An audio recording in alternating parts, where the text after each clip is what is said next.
మాధవి ఇంట్లోంచి వెళ్లిపోయి వేరే ఉంటుంది. అన్యోన్యంగా ఉండేవాళ్ళు వాళ్ళు విడిపోవడం ఏమిటారా? అప్పుడు పప్పు నెయ్యిలా ఉండేవాళ్ళు, ఇప్పుడు నిప్పు నెయ్యిలా అయిపోయారు బామ్మ. ఒక వగలాడే వాళ్ళ మధ్యకొచ్చి అతన్ని వల్ల వేసుకు. ఆ పిల్ల చిన్ననాటి ఫ్రెండ్ అట. మేజర్ కాకుండానే మ్యారేజ్ అయిపోయిన వాళ్ళ హాఫ్ టికెటేజ్ లోనే అన్ని తెలిసిపోయినట్టుగా పిచ్చెక్కిన పిచ్చుకల్లా ఎక్కడ పడితే అక్కడ వాళ్లే. వాళ్ళ గంతులకి తంతులకి అంతు లేకుండా పోతుంది. అతగాడు దాన్ని వేసుకొని పార్కుల్లో డాన్సులు మేము కళ్ళారా చూసాం. కావాలంటే మీరు వెళ్ళి మాధవని అడగండి, నేను చెప్పింది నిజమో కాదో మీకే అర్థం అవుతుంది. మాధవ్ కాపురాన్ని మీరే ఎలాగైనా చక్కదిద్దాలి బామ్మ. అవును బామ్మగారు. Excuse madam. ఏంటి? మాధవి గారు పనిచేసే కంపెనీ నష్టాల్లో ఉందంట. అవును మేడం. అమ్మకాన్ని కూడా పెట్టారు. Very good. అదేంటి మేడం? ఎస్, సీనుతో చెప్పి ఆ కంపెనీని మాధవ్ పేరుతోనే కొనాలి. డీల్ జరిగేటట్టు చూడండి మేడం ప్లీజ్. ఊరుకో ఊరుకో అమ్మ మాధవి, ఊరుకో, ఏడవకు. నేను వచ్చేసానుగా, ఊరుకో. తప్పంతా నాదే బామ్మ. ఇలాగే పెళ్లి చేసుకుని అక్క ఆత్మహత్య చేసుకుంది. అమ్మా నాన్న కుంగిపోయారు. తెలిసి కూడా వాళ్ళని వదిలి ఈతో వచ్చేసాను. నన్ను ప్రేమగా చూసుకుంటున్నారని మురిసిపోయాను. అప్పులు చేసి అబద్ధాలాడి నన్ను మోసం చేశారు బామ్మ. ఎవరినో తీసుకుని బైక్ మీద నేను కూర్చున్న చోట దాన్ని కూర్చోబెట్టుకుని వెళ్లారు. దాని మూలంగానే ఆయన పైకి వచ్చారట. అదే చెప్తే అదే చేస్తారు. అది తెచ్చిన భోజనమే తింటారు. నా వెనకాల పెద్ద నాటకం జరుగుతోంది బామ్మ. నా బాధ చెప్పుకునేందుకు కూడా ఎవరు లేరు. ఎవరు లేకపోవడం ఏమిటే? నేనున్నాను. ఆ టక్కులాడి సంగతి ఏమిటో ఇప్పుడే తేల్చొస్తాను. ఊరుకో, నా తల్లివి కదూ, ఊరుకో, ఏడవకు. ఆపో ఆపో, కారు ఆపో, ఆపో. బామ్మగారు మీరిక్కడ? ఏమయ్యా, డబ్బు సంపాదించగానే పుట్టి గడ్డిదిద్దా? రామచిలక లాంటి పెళ్ళాన్ని ఇంట్లోంచి వెళ్ళగొట్టి రాబందు లాంటి దాంతో తిరుగుతున్నావంట. దాన్నేనా ఈ కారు? బామ్మగారు మాధవ్ మాటలు విని ఊరికి ఆవేశపడకండి. లేనిపోయిన అనుమానాలతో తను టెన్షన్ పడి నన్ను టెన్షన్ పెట్టి ఇంట్లోంచి వెళ్ళింది. ఆ అనుమానం వచ్చే పరిస్థితి ఎందుకు తెచ్చావు? దాని మనసంతా అసూయలు, అపోహలు, ఆందోళనలు. దాంతో లేనిపోని ఊహించుకుని ఏదో అనుకుంది. అంటే ప్రియకు నీకు ఎలాంటి సంబంధం లేదా? లేదు. కావాలంటే మీరు వెళ్ళి ప్రియని కలవండి. మాధవ్ కన్నా ప్రియ మంచిదని మీరే తెలుసుకుంటారు. వెళ్తాను, దాని దగ్గరికే వెళ్తాను. అక్కడ ఏ మాత్రం అన్నా తేడా వచ్చిందో నా తడాఖా ఏమిటో చూపిస్తాను. చూపించండి, వెళ్ళండి. వస్తా. అవును బావా, ఆ పెళ్ళాం పిచ్చోడిని ఆడి పెళ్ళాన్ని కలుపుతానని వెళ్ళిన బామ్మ 2 రోజులైనా అడ్రస్ లేకుండా పోయిందే. వాడు పెద్ద ముదురు బావా, మాటలతో మాయ చేసి బోల్తా కొట్టుచుంటాడు. ఏళ్ల కూడా మనకెందుకని మళ్ళీ ఢిల్లీ ఉంటుంది ఆ ముసిల్ది. ఎవరినిరా ముసల్ది అంటున్నారు? నన్నేనా? అబ్బే మా ఆవిడ బామ్మ, ముద్దుగా ముసిల్దానా అంటున్నాను. ఓరి నీ ముద్దు ముద్దుగాను. సరేలే, నా మనవడి పెళ్లి తప్పకుండా రావాలి. అమ్మాయి ఇంట్లో లేదా? మార్కెట్కి వెళ్ళింది. సర్లే, కలిసి రావాలి. తప్పకుండా రా. సరే బామ్మ. ఆ శ్రీనివాసుని మాధవ్ని కలుపుతానని వెళ్ళావు కదా, ఆ విషయం ఏమైంది? ఇదిగో ఆ పని మీద వెళ్తేనే ఈ పని తగిలింది. మా వాడి పెళ్ళైపోని మనం అందరం కలిసి చేయాల్సిన పని ముందు అదే, వాళ్ళిద్దరిని కలపడం. సరేనా? మరి నేను వెళ్ళొస్తాను, మీరు తప్పకుండా రావాలి. ఓకే, ఉంటాం బామ్మ.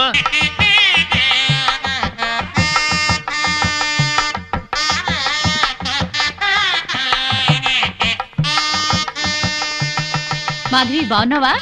బాగున్నాను. బామ్మగారు ఎక్కడున్నారు? బామ్మ బాగున్నామా? పద పద.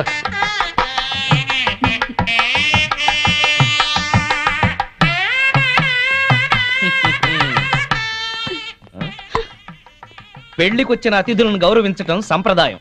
అతిథి దేవో భవ. పిలవని పేరెంటానికి వచ్చిన వాళ్ళు అతిథులు కారు. Hello, mister and Mrs Srinivas అని పిలిచి మరీ కార్డు ఇచ్చారు. యాక్చువల్ గా మా ఆవిడ ఇంట్లో లేదండి, లేకపోతే ఇద్దరం చట్టా పట్టాలు వేసుకుని వచ్చేవాళ్ళం. వెల్కమ్, వెళ్ళండి. ముఖం ఏంటండి అలా పెట్టుకున్నారు? వెల్కమ్, వెళ్ళండి, వెల్కమ్, పొండి. అది మర్యాద. వెల్కమ్, రండి అని పిలవాలి. అయినా చిరునవ్వుతో పిలిచేవాళ్లే రిసెప్షన్ లో ఉండాలి కదండి.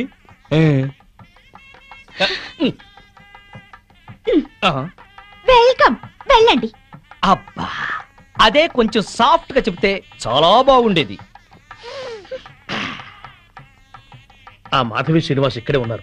ఈ పెళ్లిలో మనం వాళ్ళిద్దరినీ కలపాలి. అవును, అతన్ని చెరగొట్టాలనుకున్న పాపం ఈ పనితో పోవాలి. అవును బాగా చెప్పారు. ముందా పని చేయండి. చేద్దాం. అమ్మా మాధవి, ఇంకా రిసెప్షన్ లోనే ఉన్నావే? వీళ్ళుంటారులే, మండపం దగ్గరికి వెళ్ళి ఆ పనులు చూడు. బామ్మ, ఆ? ఆయన వచ్చారే? నీకోసమే వచ్చాడేమోనే. ఏం కాదు. అయితే పెళ్లి కూతురు తరఫున వచ్చుంటాడులే. బామ్మ, పెళ్లి కూతురు ఎక్కడుంది? అదిగో అదే దాని గది. వెళ్ళి మాట్లాడి పనులు చూడు. ఆ రండి రండి. అందులోనే ఏరా, మీ ఆవిడ నాకు పరిచయం చేయవా? తాళి కడితేనే మా ఆవిడవుతుంది, ఇంకా అమ్మాయే. ఆ అమ్మాయే నీకు నచ్చిందా? బామ్మ సెలక్షనే నచ్చలేదంటే చంపేస్తుంది. నీకు నచ్చిందా లేదా చెప్పు. నచ్చింది. అయితే అర్జెంటుగా వెళ్ళి అమ్మాయిని చూడాలి. ఇదిగో వెళ్ళి చూడు, కానీ దిష్టి కొట్టకు. రే, నేను ప్లాన్ వేశాను. నేను ఈ తొక్క అక్కడేస్తాను. మాధవి తొక్క మీద కాలు వేసి జారి శ్రీనివాసరావు మీద పడుతుంది. ఒకరి స్పర్శ ఒకరికి తగలగాని ఒక్కటైపోతారు. పచ్చని పందిట్లో మళ్ళీ వాళ్ళు ఒకటి అవ్వాలి.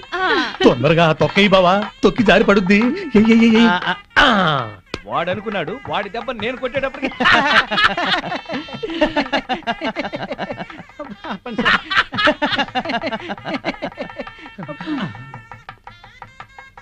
అమ్మో,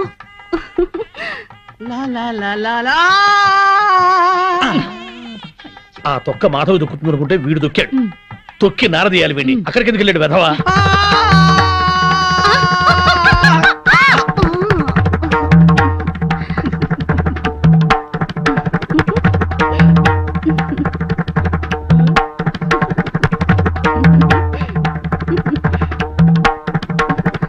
నేను జర్రున జారి మీ ఒళ్ళో పడగానే నా బుర్ర గిర్రున తిరిగి బుర్రు పిట్లా ఎగిరిపోయింది. మీరు నా ఒళ్ళో పడ్డ అరక్షణంలోనే నేను ప్రేమలో పడిపోయాను.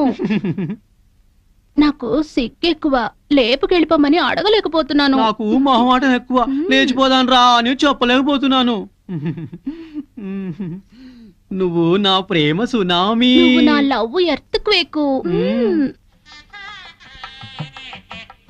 అమ్మా పెళ్లి కుమార్తెను తీసుకురండి.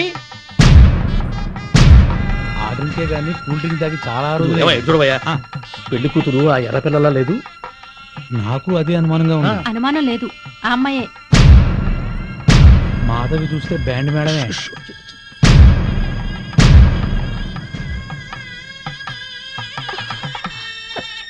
వచ్చిన వాళ్ళకి ఏం కావాలో చూడమ్మా. నువ్వు కాస్త తోడుగా వెళ్ళమ్మా. అమ్మా, ఆ పెళ్లి కూతురు సరిగ్గా చూసావా నువ్వు? ఏం చూసావే? అదే నా కాపురంలో చిచ్చు పెట్టిన ప్రియా. ఆ అమ్మాయి చాలా మంచిదే. బామ్మ, నువ్వు పొరపాటు పడ్డావు. పొరపాటు పడుతుంది నువ్వు. బామ్మ, అదో పెద్ద కిలాడి. మాధవి, కళ్యాణ మండపంలో రాతంత చెక్. తర్వాత మాట్లాడుతుందరా.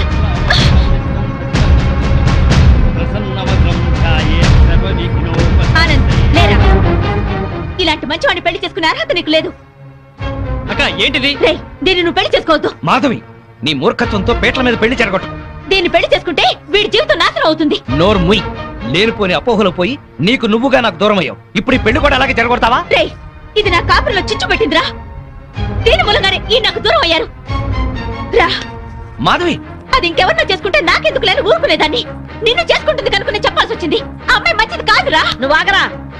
అది అలా చెప్పగానే పెళ్లి కూతురు పక్క నుంచి లేచి వెళ్ళిపోవడమేనా? దానికేం తెలీదు. నువ్వురా. దాని గురించి నీకేం తెలుసు బామ్మ? ఆ అమ్మాయి తప్పు చేసింది అని రుజువు చేయగలవా? ఆ అమ్మాయి తప్పు చేయలేదు, నువ్వు రుజువు చేయగలవా? ఇదిగో ఇలా మాట్లాడావు కాబట్టే ఆ సంగతి ఏంటో తేల్చుకుందామని నేను ప్రియా ఇంటికి వెళ్ళాను. ప్రియా అంటే నువ్వేనా? అవునండి. మీరెవరు? మల్లాది వెంకట సుబ్బమ్మని. ఒక ఆడదానికి ఆడదే అన్యాయం చేస్తుంటే గడ్డి పెడదామని వచ్చాను. ఏంటి మీరు అనేది? పచ్చని సంసారంలో చిచ్చు పెట్టొద్దని. నువ్వు వల్లో వేసుకున్నావే శ్రీనివాస్, వాడి పెళ్ళాం నా మనవరాలు. హాయిగా సాగే వాళ్ళ కాపురం అల్లకల్లోలం చేశావు. నీ మూలంగా వాళ్ళిద్దరు విడిపోయారు. పెళ్ళైన మగాడితో తైతక్కలాడడానికి నీకు సిగ్గుగా లేదు? ఏంటమ్మా? ఎవరు లేరమ్మా. నువ్వు లోపలికెళ్ళు. లేదమ్మా, నేను విన్నాను. నేనెవరో ఏదో అంటున్నారు. చూడండమ్మా, మీ గొంతు వింటుంటే పెద్దవారిలా ఉన్నారు. నేను చెప్పేది వినండి. నా బిడ్డ ఏ తప్పు చేయదు. దాని సుఖం అది చూసుకునే తత్వం కాదు. దీన్ని చిన్నప్పుడే వీళ్ళ నాన్నగారు పైన స్కాలర్షిప్లతో చదివి ఎంబీఏ గోల్డ్ మెడలిస్ట్ అయింది. ఫారిన్ లో పెద్ద పెద్ద ఉద్యోగాలు వచ్చినా ఈ గుడ్డి తల్లిని వదిలి వెళ్ళలేక అవన్నీ వదులుకుంది. కట్నం లేకుండా పెళ్లి చేసుకుంటామని ఎంతో మంది వచ్చినా నన్ను కూడా చూడాలని షరతు పెట్టి పెళ్లి చేసుకోకుండా ఉండిపోయింది. ఆ శ్రీనివాస్ మాకు చిన్నప్పటి నుంచి తెలుసు. అమ్మా, ఇప్పుడు అవన్నీ ఎందుకు? ఊరుకోమ్మా. లేదమ్మా, ఇప్పుడు ఇది చెప్తేనే అందరికీ మంచిది. అమ్మా, 15 ఏళ్ల క్రితం మా ఇంట్లో అగ్ని ప్రమాదం జరిగింది. ఆ ప్రమాదంలోనే నా కంటి చూపు పోయింది. అప్పుడు ఆ శ్రీనివాస్ ప్రాణాలకు తెగించి నన్ను ప్రియని కాపాడాడు. ఆ కృతజ్ఞతతో అభిమానంతో దాని పెళ్లికని దాచిన డబ్బును కూడా అతనికి ఇచ్చింది. అప్పుల పాలై వీధిన పడ్డవాణ్ణి దీని తెలివితేటలతో కోటీశ్వరుణ్ణి చేసింది. అతను ప్రియకి పార్ట్నర్షిప్ ఇస్తానన్నా కూడా తీసుకోలేదు. అతను కూడా చాలా మంచివాడు. దయచేసి నా బిడ్డను అపార్థం చేసుకోకండి.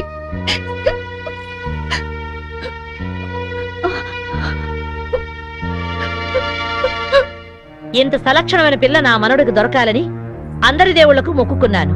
ప్రియ నచ్చింది కాబట్టే వాణ్ణి ఇక్కడికి పిలిపించి ఈ పెళ్లి కుదిర్చాను. అంతేకాదు, మనిద్దరం ఎప్పుడూ కలిసి ఉండాలనే కోరుకుంది. నువ్వు ఓ కంపెనీలో పనిచేస్తున్నావని తెలిసి ఆ కంపెనీ నీ పేరునే కొనిపించింది. మీ అమ్మా నాన్న మనసు మార్చి వాళ్ళు ఇక్కడికి వచ్చేలాగా చేసింది.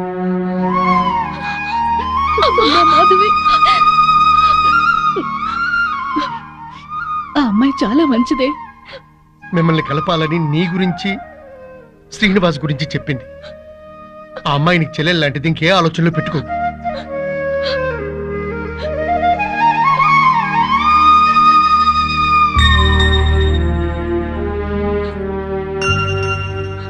సారీ ప్రియా, నిన్ను అపార్థం చేసుకున్నాను.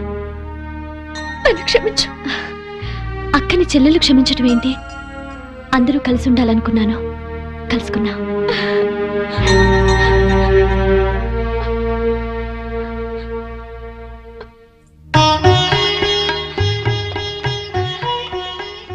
సారీ అండి,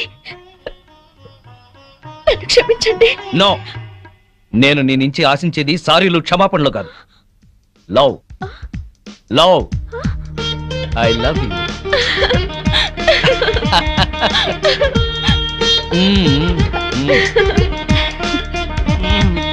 బామ్మగారు, వివాహ ముహూర్తం వెళ్ళిపోయి శోభన ముహూర్తం వచ్చేస్తోంది. పెళ్లి కొడుకుని తీసుకురండి.